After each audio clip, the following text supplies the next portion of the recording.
Hey guys, I'm Charles Neal, and I got a little tip for you. You know, I've been known to do a little bit of woodworking from time to time, do it professionally, but anyway, in doing that, I do a lot of raised panels. And what I'm about to show you is one of those things I just do. Don't think about it. It's just part of how I do them. And it's oddly enough, it seems here lately I've been getting a lot of emails from a lot of guys who are getting into doing raised panels and different things. One of the questions I get is folks are using the 1.5 horse routers and this and that, and even the guys using the 3 horsepower routers.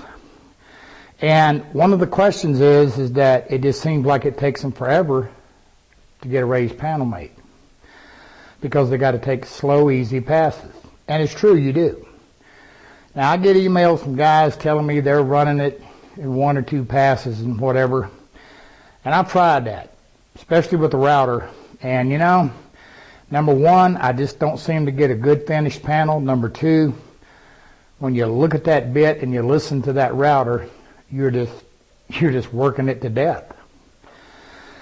And not to mention you're working yourself to death. Especially if you're using one of these that's a back cutter bit. And just if you don't understand that, what it does, it's for thicker material. One blade's going to cut your profile, and then this top blade is going to cut the back of the panel, so that it creates the tenon you need to go in your door or whatever you're doing. Now, the only way to deal with this animal is you've either got to increment in, because you can't move up and down because of the top cutter, or you have to remove the top cutter, do your raised panel, get the profile you want, and then put the top cutter back on.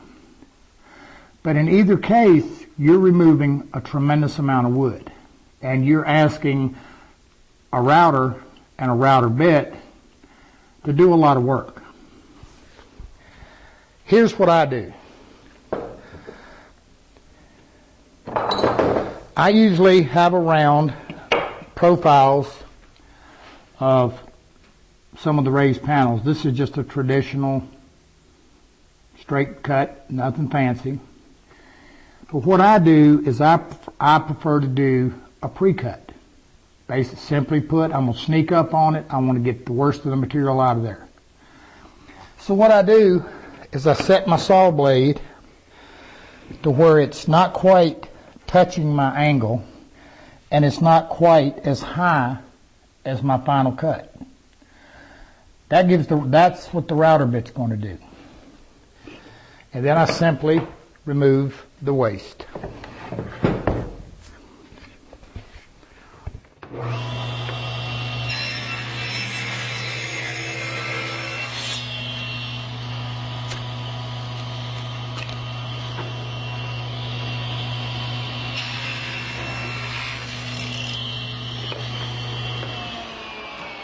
Once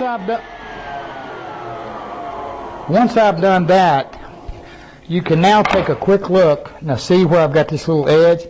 I probably need to tilt the blade out, but you can now look and you can see how much material the router actually has to remove. Makes it a lot faster, a lot simpler, and you don't have to make as many passes. Now, I ran this just off of my fence because I got a little small scrap panel here. But typically what I do is I've just simply got a fence, and you can set this up. In my case, I'm running over top of my fence as a guide, but you can also run against the fence. Just some MDF set at 90 degrees, bigger panels and whatever, for safety purposes.